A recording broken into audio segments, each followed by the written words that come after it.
el profeta que viajó al futuro, las perturbadoras profecías de Isaías que la ciencia no puede explicar.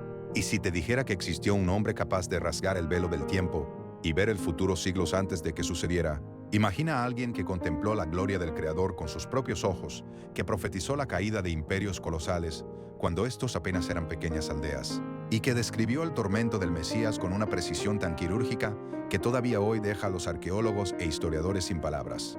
Visualiza por un instante la escena. Jerusalén, hace miles de años. El silencio de la noche es sepulcral.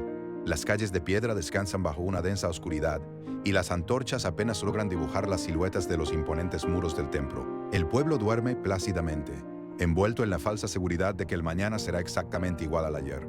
Pero en algún rincón de esa antigua ciudad, un hombre está a punto de presenciar un evento que cambiará la historia espiritual de la humanidad para siempre. No se trató de un sueño común. No fue una simple alucinación ni una idea pasajera. Fue una experiencia multidimensional tan intensa y aterradora que hizo crujir los cimientos de su propia alma. De pronto, el firmamento se abre de par en par, no como una metáfora poética, sino como una puerta cósmica invisible que revela la dimensión de lo eterno. Y allí, envuelto en una frecuencia de luz imposible de describir para el ojo humano, aparece el trono de Dios, majestuoso, eterno, inalcanzable. El templo físico comienza a llenarse de una presencia tan densa y pesada que las columnas de piedra vibran como si fuesen a colapsar. Criaturas de fuego, los serafines, rodean el trono, proclamando sin tregua palabras que fracturan el tiempo y el espacio. Santo, santo, santo es el Señor de los ejércitos. En ese microsegundo, aquel hombre comprende la verdad más perturbadora de la existencia. Cuando un mortal se encuentra cara a cara con la pureza absoluta, todas las máscaras sociales se derrumban. El orgullo se pulveriza y la seguridad humana se disuelve. Con el corazón golpeándole el pecho y la voz quebrada por el terror, solo alcanza a gritar: ¡ay de mí que estoy muerto!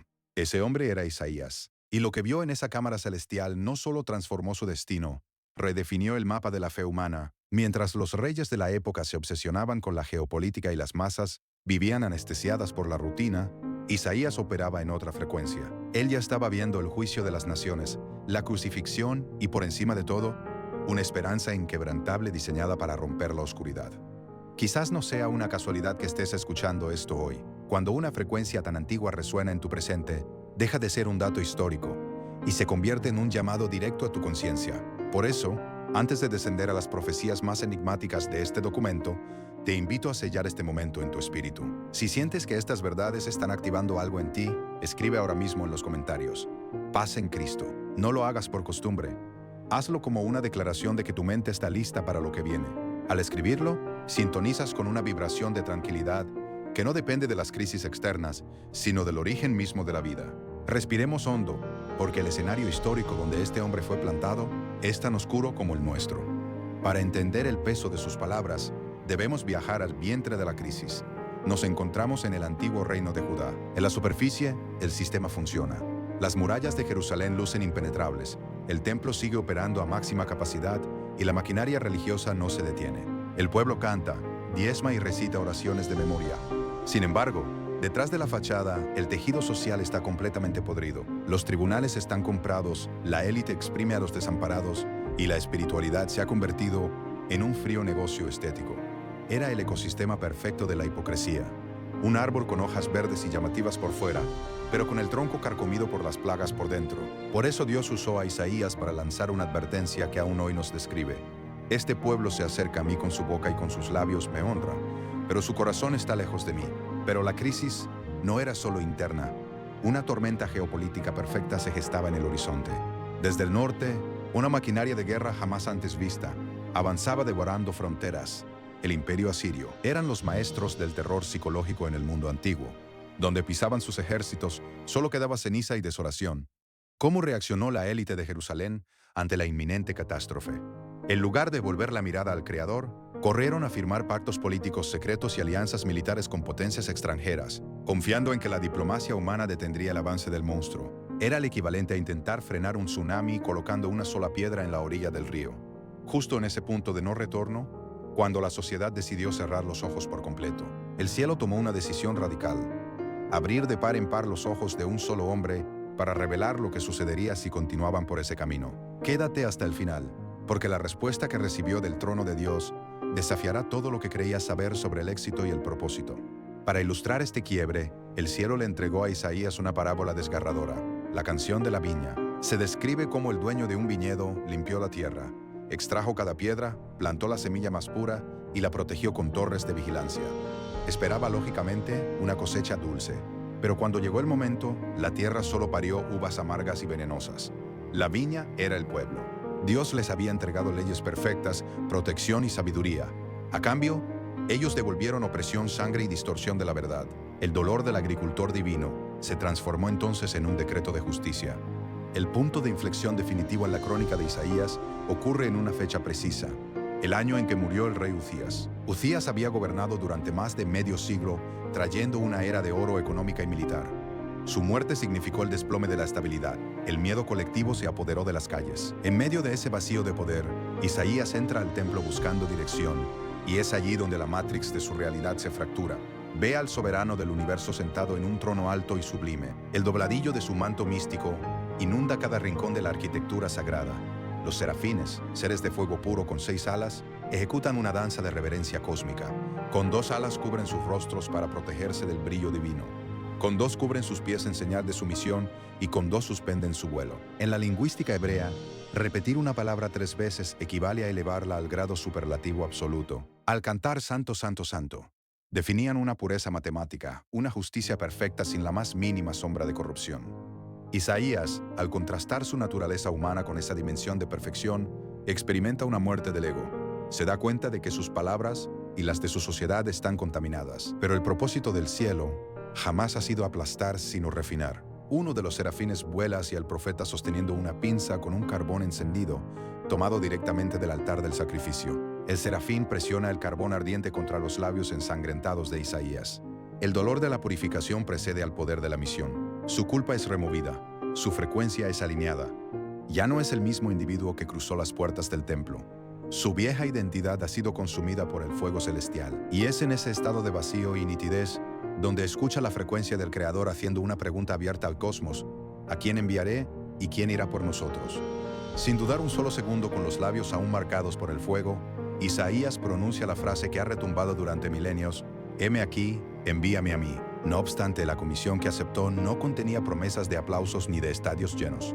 Al contrario, Dios le advirtió que su asignación sería una de las más frustrantes de la historia: predicarle a una civilización que oiría pero no entendería, y que miraría pero jamás lograría comprender. Sus corazones se habían vuelto tan duros como el granito debido a la constante desobediencia. Eran el suelo estéril de la parábola. La semilla del mensaje era perfecta, pero el terreno estaba blindado contra la verdad. Abrumado por la magnitud del desafío, Isaías lanza un lamento desde el alma. ¿Hasta cuándo, Señor? La respuesta divina fue implacable. La estructura colapsaría, las ciudades quedarían desiertas y la tierra sufriría una poda drástica. Pero justo en el epicentro de la destrucción, el profeta recibe la clave del código de supervivencia, el misterio del remanente santo. Dios le explica que la nación sería como un roble majestuoso que es talado y quemado hasta el suelo. Para el observador casual, el árbol está muerto, solo queda un tocón negro y ceniza. Pero bajo la superficie, oculta en lo profundo de la tierra, la raíz permanece intacta y viva. De esa raíz aparentemente muerta, un pequeño brote verde comenzará a emerger en secreto para transformarlo todo. Isaías entendió entonces que su éxito no se mediría por la aprobación de las masas, sino por su fidelidad inquebrantable al mensaje. Su labor era ser un faro en mitad de la peor tormenta de la historia, sabiendo que mientras la luz permanezca encendida, siempre habrá un navegante despierto capaz de usarla para encontrar el camino de regreso a casa. La voz que Dios había encendido en el corazón de Isaías no era un simple eco del pasado. Era una antorcha diseñada para proyectar su luz a través de las nieblas del tiempo. Cuando el cielo siembra una palabra verdadera, esa palabra adquiere una especie de inmortalidad. Es capaz de cruzar siglos enteros, esquivar la caída de imperios y seguir golpeando las compuertas de corazones que aún no han nacido. Mientras Isaías daba sus primeros pasos para cumplir su temible asignación, la geopolítica de su mundo comenzó a crujir. Era como el sutil y aterrador bamboleo de la tierra justo antes de un terremoto devastador. Las decisiones de los monarcas, las intrigas palaciegas, los pactos secretos y los rumores de invasión estaban rediseñando el mapa conocido. El pequeño reino de Judá se encontraba atrapado en una prensa militar. Al norte, superpotencias sedientas de sangre avanzaban como una tormenta de hierro, fuego y polvo. Para visualizarlo con una imagen cruda, Es como observar una ola de proporciones apocalípticas aproximándose al puerto mientras los pescadores, atrapados en sus frágiles barcas, discuten entre sí. Algunos miran al horizonte y sienten el frío de la muerte. Otros prefieren mirar hacia abajo e ignorar el abismo. Pero Isaías no era un analista político ni un general de ejército. Él escaneaba algo mucho más invisible y peligroso: la anatomía del alma humana.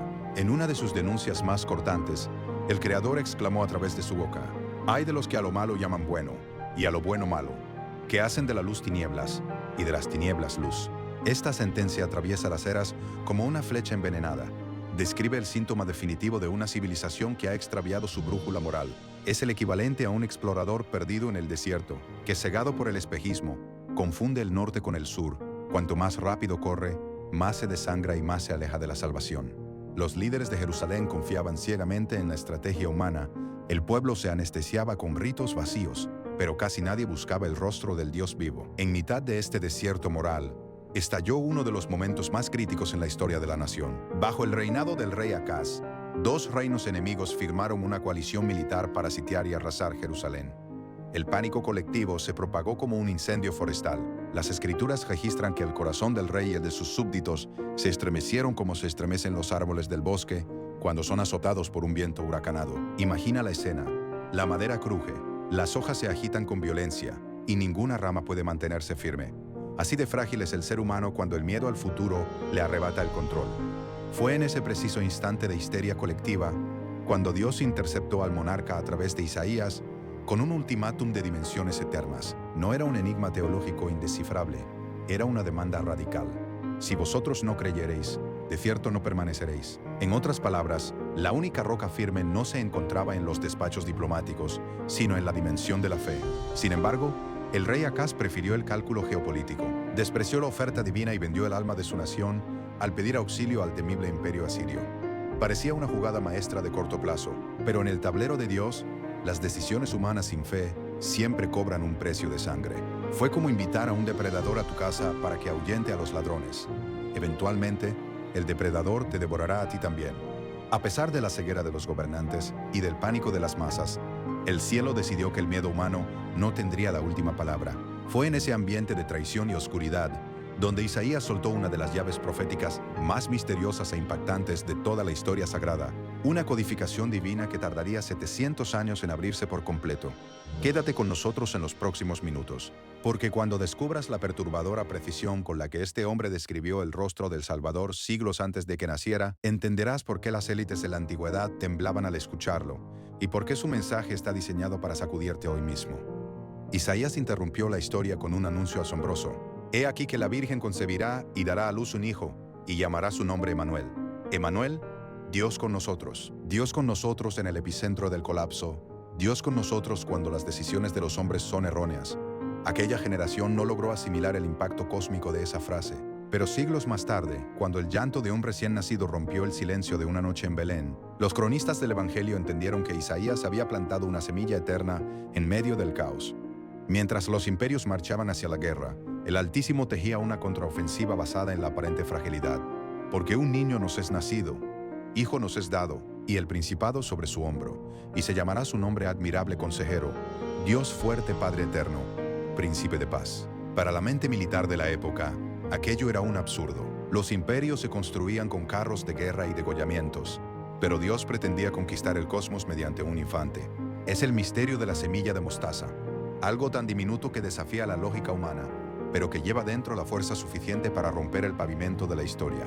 Isaías profetizó el quiebre de la tiranía espiritual, con otra imagen de alto impacto. El pueblo que andaba en tinieblas vio gran luz. Los que moraban en tierra de sombra de muerte, luz resplandeció sobre ellos. Cualquiera que haya caminado en una oscuridad absoluta conoce la parálisis que provoca. No sabes dónde pisas, ignoras dónde está el peligro y cada paso es una ruleta rusa. Pero la luz no necesita entablar una batalla física con la oscuridad. No discute con ella. Simplemente se manifiesta y las tinieblas dejan de existir. Sin embargo, el manuscrito de Isaías guarda una sección que impone un silencio reverente en cualquiera que la examine con honestidad. Es el capítulo 53, la cumbre de la profecía bíblica. Aquí Isaías no dibuja a un monarca victorioso aplastando cráneos enemigos. Retrata a un cordero herido, despreciado y desechado entre los hombres, varón de dolores, experimentado en quebranto. Visualiza el cuadro. Un sanador que ofrece vida y recibe clavos. Un maestro que ofrece libertad y es pagado con escupitajos. La descripción se vuelve escalofriante por su exactitud redentora. Ciertamente llevó él nuestras enfermedades y sufrió nuestros dolores, mas él herido fue por nuestras rebeliones, molido por nuestros pecados. El castigo de nuestra paz fue sobre él, y por su llaga fuimos nosotros curados. 700 años antes de que la crucifixión fuera inventada por los persas y perfeccionada por los romanos como el método de tortura más cruel del mundo, Isaías ya estaba contemplando la silueta de la cruz reflejada en las paredes del tiempo. No era un asesinato fortuito, era una transacción cósmica donde una deuda impagable era asumida voluntariamente por amor. El profeta nos compara con el animal más vulnerable de la creación. Todos nosotros nos descarriamos como ovejas, cada cual se apartó por su camino. Una oveja perdida carece de instinto de retorno. Si no hay un pastor que la rescate, su destino es ser devorada. Pero el mensaje de Isaías jamás se estanca en la tragedia de la fosa. Su revelación avanza hacia una restauración tan violenta que es capaz de hacer que el desierto y la soledad florezcan como la rosa. Prometió que los ojos de los ciegos verían, que los sordos recuperarían la frecuencia del sonido y que los tullidos saltarían como ciervos en la pradera. Isaías vio un camino de santidad, una calzada de alta seguridad espiritual elevada por encima de los barrancos del mundo, donde los rescatados por Dios volverían a casa con cantos de júbilo eterno en sus cabezas, haciendo que la tristeza y el gemido huyan despavoridos. Él levantó la mirada por encima de las guerras de su era para contemplar el día final, un momento cumbre donde el monte de la casa del Señor sería el faro definitivo de las naciones, y donde los seres humanos, cansados de su propia violencia, fundirían por fin sus espadas para transformarlas en herramientas de siembra. En el tablero del mundo antiguo, la espada y el arado representaban dos fuerzas eternamente enfrentadas. La primera era el símbolo absoluto de la guerra, la devastación y la muerte. El segundo, la herramienta del cultivo, la paciencia y la vida. Transformar una espada en un arado significa tomar aquello que fue diseñado para destruir y transmutarlo en algo que produce alimento. Imagina por un instante la silueta de un herrero golpeando el metal al rojo vivo en la penumbra de su taller. Cada martillazo ensordecedor deforma el hierro. Lo que antes fue un arma afilada para arrancar almas, ahora se dobla y se afila para abrir la tierra y sembrar semillas. Esto es exactamente lo que Isaías contemplaba en su éxtasis profético. Un quiebre en la matrix de la historia humana. Un punto de inflexión donde la violencia perdería su dominio geopolítico y las naciones por fin desaprenderían el arte de la guerra. Pero las visiones de este centinela del espíritu no se detuvieron en la diplomacia humana. Isaías describió una pacificación tan radical que alteraría las leyes de la propia biología. Sus palabras, leídas de golpe, parecen el fragmento de un sueño místico. El lobo morará con el cordero y el leopardo se acostará con el cabrito. Para cualquier mente analítica, esta escena desafía la lógica de la supervivencia. En nuestra naturaleza caída, el lobo es el depredador implacable y el cordero es la víctima perfecta. Uno caza por instinto y el otro huye por su vida. Sin embargo, el profeta estaba proyectando una radiografía holográfica de la creación completamente restaurada, un retorno cuántico al equilibrio perfecto que se perdió en las frecuencias del Edén. Isaías añade un detalle aún más desconcertante. Afirma que un niño pequeño sería capaz de guiarlos. En la antigüedad, la infancia era sinónimo de extrema vulnerabilidad. No obstante, aquí vemos a la fragilidad caminando sin blindaje ni temor entre bestias que antes eran sinónimo de terror. Es el anuncio de un cosmos donde el peligro ha sido erradicado de raíz. Cuando Jesús de Nazaret recorrió las colinas de Galilea siglos después, inaugurando el reino de Dios, la masa mística comprendió que las coordenadas de Isaías estaban cobrando vida. Al declarar bienaventurados los mansos, porque ellos recibirán la tierra por heredad, Cristo no hablaba de una abstracción etérea, sino de una renovación estructural del planeta. Isaías vio ese amanecer histórico desde la cumbre de su montaña espiritual. Al principio, solo una línea milimétrica de luz rasgando el horizonte, pero luego, la claridad se expande de manera indetenible. Las sombras retroceden y la gloria de Dios inunda la tierra de la misma forma en que las aguas cubren el fondo del océano. Su caligrafía fue diseñada para activar la esperanza de aquellos que se niegan a aceptar que la humanidad está condenada a extinguirse en sus propias tinieblas. Lo verdaderamente perturbador del libro de Isaías es que él no ostentaba un linaje real, carecía de ejércitos y jamás gobernó una sola provincia. Aún así, legisló el futuro como una autoridad que fracturó las barreras del tiempo. ¿De dónde provenía la tecnología espiritual que le permitía ver lo invisible? Mientras los analistas políticos de la corte descifraban el mañana basándose en estadísticas, movimientos de tropas y variables humanas, Isaías operaba bajo una metodología distinta. Él sabía escuchar en el silencio de la presencia divina. Quédate con nosotros hasta el último segundo de este video, porque cuando descubras el código secreto de la profecía de Ciro y la impactante metáfora del tapiz cósmico que revela el propósito exacto de tus crisis actuales, comprenderás que tu presencia aquí hoy no es un accidente de navegación. Para calibrar nuestra mente con la perspectiva del cielo, el profeta dejó registrado un axioma aterrador para el ego humano. Porque mis pensamientos no son vuestros pensamientos, ni vuestros caminos, mis caminos, dijo el Señor. Los mortales sufrimos de una miopía crónica. Solo registramos el dolor del presente, el impacto del problema inmediato y el peso de la crisis que nos acorrala. Dios, en cambio, observa la película completa de la existencia. Es el misterio del tapiz. Si te paras a centímetros de la parte trasera de una obra de arte textil, solo verás un nudo caótico de hilos enredados, colores cruzados sin aparente lógica y desorden. Pero cuando el diseñador te permite girar el tapiz y mirarlo de frente, descubres una obra maestra perfecta donde cada hilo encaja milimétricamente. Isaías fue uno de los pocos seres humanos autorizados a mirar el frente de ese tapiz divino. El profeta entendió que el Altísimo no se conforma con la estética de la religión externa. Él escanea las intenciones del corazón. En uno de los textos más conmovedores de su rollo, transmite un decreto del Altísimo. Yo habito en la altura y la santidad y con el quebrantado y humilde de espíritu. A nivel lógico, esto parece una paradoja insalvable. El Dios hiperbólico que sostiene las galaxias con la punta de sus dedos y habita la eternidad adimensional, decide al mismo tiempo descender para cohabitar con el suspiro silencioso de un alma rota que gime en la soledad de su habitación. Esa es la firma magnética de Isaías. Sus palabras no eran discursos de laboratorio, nacían de un contacto real con la fuente. Por eso las multitudes se estremecían, detectando la misma sintonía de autoridad vertical que siglos más tarde manifestaría Jesús al enseñar en las sinagogas. Las profecías de Isaías jamás quedaron atrapadas en la arqueología de los rollos del Mar Muerto. Funcionan como lámparas de alta intensidad que continúan encendiéndose a medida que la historia avanza.